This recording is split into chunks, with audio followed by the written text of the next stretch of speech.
Hi guys, how are you? Welcome back to my channel. My name is Sophie if you're new here, and if you're not, welcome back. Today's video is going to be very much a financial video, a big girl video if you will, because lately I've actually gotten very passionate about my finances and kind of being financially responsible and taking control over my finances and being smart about everything, because I mean, money isn't everything, but it's a big chunk of everything. I do think it's something that needs to be talked about more, just in general, and yeah, trying to make sure I'm just prepared for whatever expenses may come at me for now, for the next couple of years, for my retirement. So here are some of the ways that I have learned to save money and how I have saved thousands of dollars on my TV reporter's salary. There's so many TV reporters and everyone makes something different, so I can't go into specifics of that, but it's definitely in the lower range of just career salaries, because TV reporters really don't make a lot of money. The money is more made in bigger cities and bigger markets, as we like to call them. So in a city like where I'm living now, which is Champaign, Illinois, it is just not that. The money's not there. The money is in New York, Miami, Chicago, LA, Dallas, Nashville, all those bigger cities. That's where reporters kind of see more of a bang for their buck type of thing. I think a lot of people in my position are probably just at the starting salaries of their careers. So this is some of the ways that I've learned to save money to make sure I'm being as smart as possible. Also have a little money extra to live my life, because one thing I have completely learned throughout the past couple of months being on my own and being kind of an adult, crazy of an adult. You shouldn't be living to work. I really now emphasize working to live. So working to take some off time and do something for vacation, and getting an extravagant purchase for yourself that you really saved up for, and or going on a trip that you really wanted to go and using your money for that. So long story short, I think it's really important to make a living, but also be financially responsible on how you're going to spend that money. Now, everything that I'm going to speak about in this video, I'm going to have links at the bottom of this description box, especially because I have some referral codes for some of the things. So definitely look down there if you need to see some of those codes. These are the 5 ways that I am saving money, and 5 ways that have really taught me to be financially responsible. Alright, so the most important thing here is, number 1, to have a savings account. Now, most people have them connected to their banks. Actually, I wasn't even sure if I was going to include this tip in here, but then I realized the importance of just making sure everyone has a savings account, just because I've always had one, so I didn't think that maybe people don't. So if you don't, that's the first thing you should be having. You should be having a savings account that has an automatic transfer from your debit to your savings. So every time, once a week, once every other week, what I like to do is once a week I transfer over automatic $50 to my savings, and then I have something with Wells Fargo called Save As You Go, which means that every time I make a purchase, I think a little bit of money goes to my savings account. And savings is something to not be touched. Okay, you don't touch your savings. That's why they're your savings. The only reason you touch them is for absolute emergencies that you might need that extra money, that extra cushion, but you never touch that. All that money just goes straight into it and just sits there. Connected with this step 1, which is having a savings account, is something I recently started doing that I am so glad that I'm young and I realized this is something I can do, and I didn't know about it before because high school does not do a good job of teaching you about finances. But instead of just having a savings account with your bank, like I have in the past with Wells Fargo, I highly recommend something that's called a high yield savings account. Now, what is that? A high yield savings account, basically that type of account allows your money to grow without you doing anything. So, for example, let's say you have $100, you put that into the high yield savings account, and then you never touch it. You literally just leave it there. In a regular savings account, that $100 just stays there as $100, and that's that. But in a high yield savings account, that money will grow with interest over the next couple of months, over the next couple of years. So in a year from now, that $100, maybe it's actually $150 or $170. I'm just doing random math in my head. But basically, that's kind of how it works. So it's just a way for your money to grow for you, and a way for you to make money without even realizing that you're making money, and you're still saving, and you're just saving more than you would if you had a regular savings account. So I have a high yield savings account with American Express. I really like them, and I just kind of want to show you on the screen right now kind of a better example of what kind of happens to your money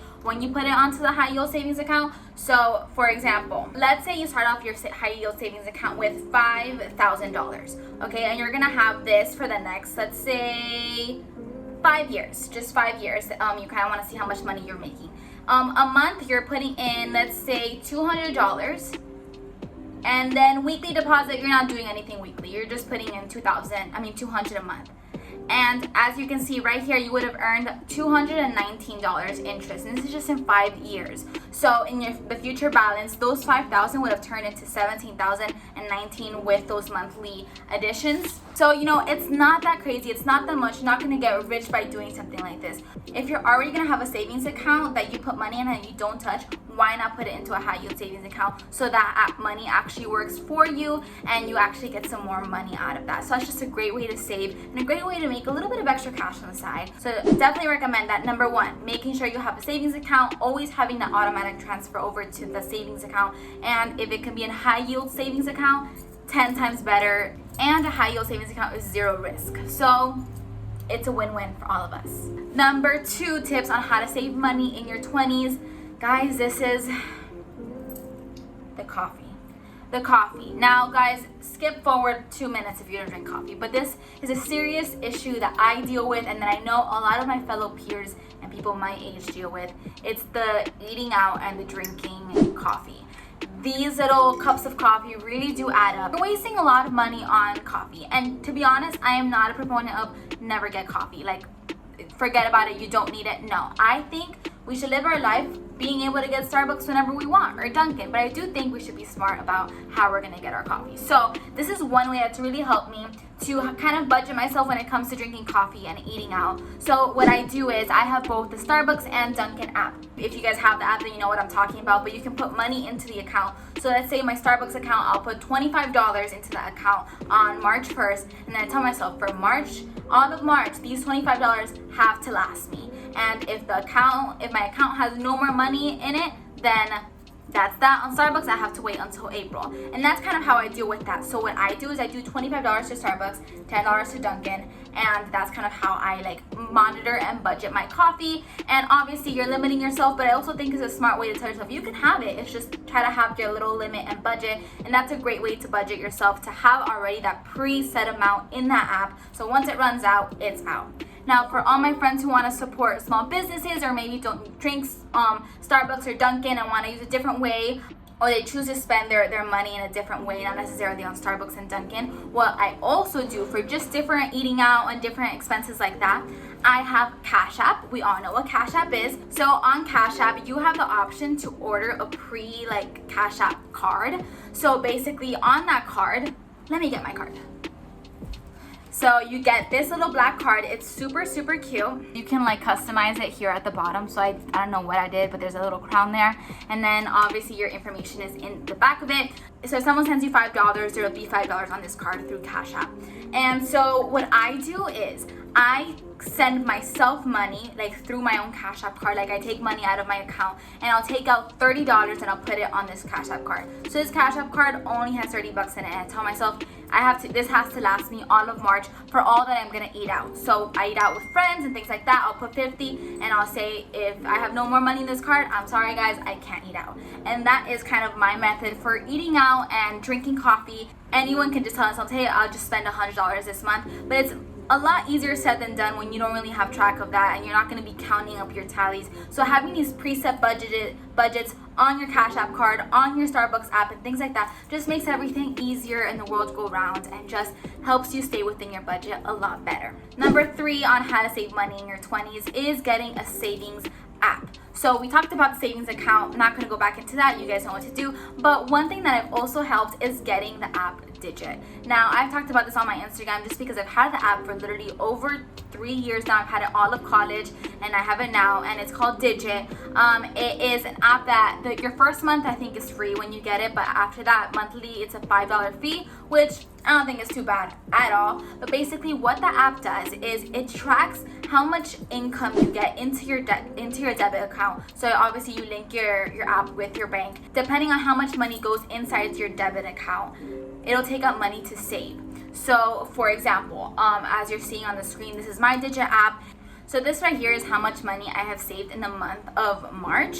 So basically what it does is you can set different little things that you want to save for. So for example, you see here that I have saving for like a dream trip or like a travel, and then I have also just a rainy day fund. Then I have one for my bank, one of my credit cards. So basically you link all the things that you want to save for, and then automatically the app does it for you. It takes money out of your account every single day without you noticing. They're very small amounts. They range from like $1 to 10 to even maybe 20 sometimes if you make a lot of money that day. Like if you get payday, it'll take a little bit more because it's like, oh, she has more cushion. So it basically works with you and works with you to take out savings. And I never look at the app. I just chill out and I just wait for the app to do its thing. And I do have a referral code that if you use, you get $5 to start yourself off, and then I get $5 too. So it's a win-win for both of us. It's such an easy way to save money. And there have been times where I'm like, dang it, I really want to buy like something, like I want to buy an Apple Watch.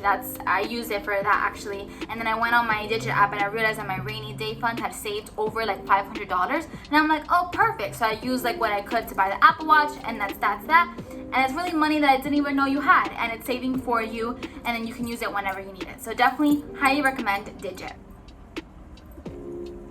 Right, tip number 4 is to make sure you have a 401k or you're saving for retirement. Now, I'm not too knowledgeable on this subject, but I do know, I think, the basics. And the basics is make sure you're saving money for after you finish your job and after you retire. I think it's super important to start saving as the youngest you are.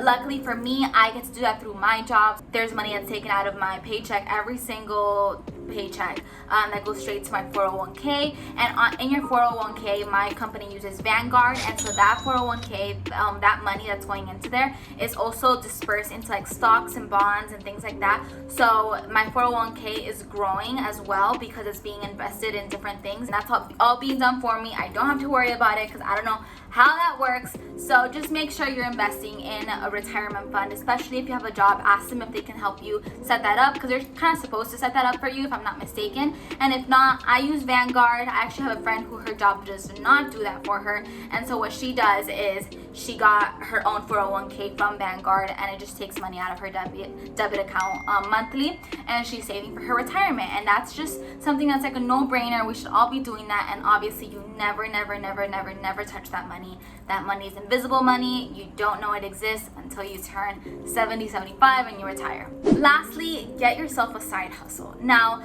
this isn't necessarily how to save money, but this is more of how to make money that maybe you weren't thinking of before. With my TV salary, like I've mentioned, don't make that much money. And I also want to I like to have a little bit of cushion to travel and to do things that I want to do, and I hate not having money to do those things. So having a side hustle is something that I kind of picked up on ever since I got this job, and it is great. Obviously, I think your side hustle should always be something you can do on your own time, not necessarily have like a full-time and a part-time job unless you absolutely want to. You know, I think you can do something on your own time that's your side hustle. I like to do Uber Eats and DoorDash. I know that's super funny to some people, but I think it's such an easy way to make money. I go on the app, I turn myself on, and that just basically says that I'm on for deliveries and things like that. So what happens is it'll say, hey, there's an order at McDonald's for Stacy, go pick it up. So I go to McDonald's, I'm like, hi, I'm here to pick up an order for Stacy. You pick up the food, you take it, and then it'll go, good job, next order. Such an easy way to do it, to make money. I do it on my days off. I do it after I finish work on my days on, and you can turn yourself on and turn yourself off whenever you kind of want, which is great because you can do it on your own time. And if you're bored and stuck at home, why not do that? It's also fun to just be driving around and listening to your music. Especially if you're watching this and you're in Miami, like go do it downtown, and that's always a good time. I used to do it in Miami, doing it in downtown, the downtown South Beach area, and that was also fun. So just get yourself a little side hustle, do that, do babysitting, dog sitting, dog walking. I know I have some friends who do that. So definitely just find a little something that you can do on the side on your own time, and you'll never regret a little bit of extra money. Even if it's extra gas money, like why not? It's better than losing money. So one thing that I've actually been doing, and I've told myself, is let's say I want to go eat out with my friends, right? And probably when I eat out, I spend like what, $20 if I go to a restaurant. So I'll tell myself, okay, if I'm going to eat out today, let me, instead of if dinner's at 7, let me start doing some Uber Eats like maybe at 5:30, get like 3 or 4 orders in, and make up the money that I'm gonna spend tonight. And obviously it's not like that I'm making money, but it's kind of coming out to a balance at the end of the day where I really didn't waste money that day because I made some money from Uber and I spent it to eat out. I hope that makes sense. There's so much more I wish I could speak about when it comes to this topic because like I said, I have fallen in love with taking care of yourself financially, but I don't want to make this too long. So if you guys do want another video, I can kind of come up with some other tips as well. And reminder everyone, so I put all the referral codes at the bottom if you guys want to use it. Obviously it helps me, it helps you, so like why not? It's just a win-win all around. Probably said win-win a lot. Anyway, thank you guys so much for watching. I appreciate you guys watching all the way to the end. Please make sure to subscribe, like, and comment down below if you have any questions or if you just want to say, hi Sophie, I love making new friends. If you're not following me on Instagram, follow me on Instagram right here. And again, thank you guys so much for just supporting me and everything I do. And I appreciate you. I'll see you guys next time.